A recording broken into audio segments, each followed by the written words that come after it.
Est-ce qu'un prof, à un moment, est venu te voir, ou t'a demandé de faire un rendez-vous avec lui pour parler de ton cancer, pour parler de ta situation, donc pas uniquement la maladie, mais de ta situation Mm. d'étudiante ou Mm.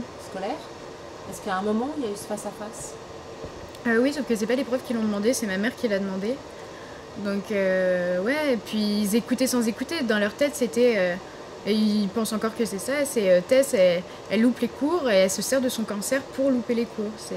Alors que c'est non, je suis fatiguée, j'ai des chimiothérapies que je prends tous les matins, il y a des perfusions que j'ai toutes les 2 semaines, il y a une fatigue et puis il y a un an de traitement qui est derrière moi et je vais mettre à peu près 3 ans à remettre totalement de tous mes traitements et ça, ils ont du mal à le concevoir en fait.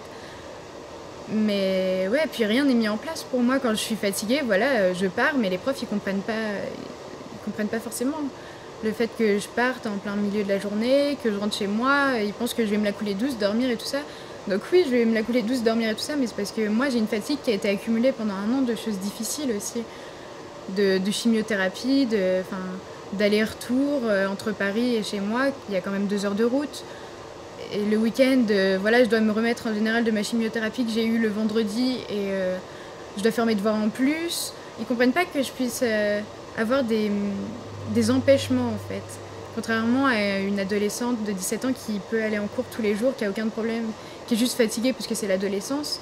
Moi, c'est pas la même fatigue, c'est vraiment une fatigue psychologique parfois parce que je suis plus habituée, voilà, à me remettre dans le système scolaire et tout ça.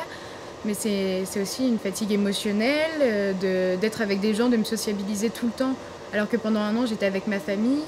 C'est une fatigue physique aussi, de marcher, parce qu'il faut beaucoup marcher. Je peux être essoufflée facilement.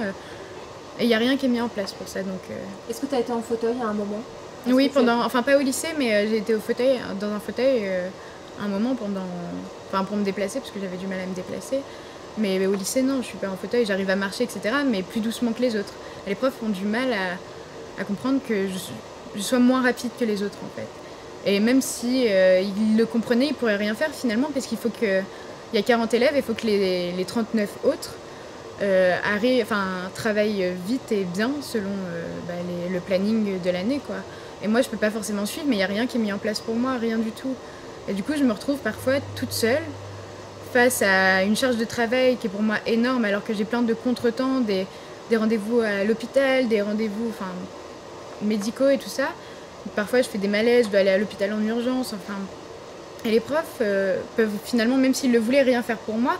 Et c'est ça que je reproche un peu à l'éducation nationale, c'est que c'est un peu la chance pour tous, mais pas pour ceux qui sont malades et ou qui ont vécu quelque chose.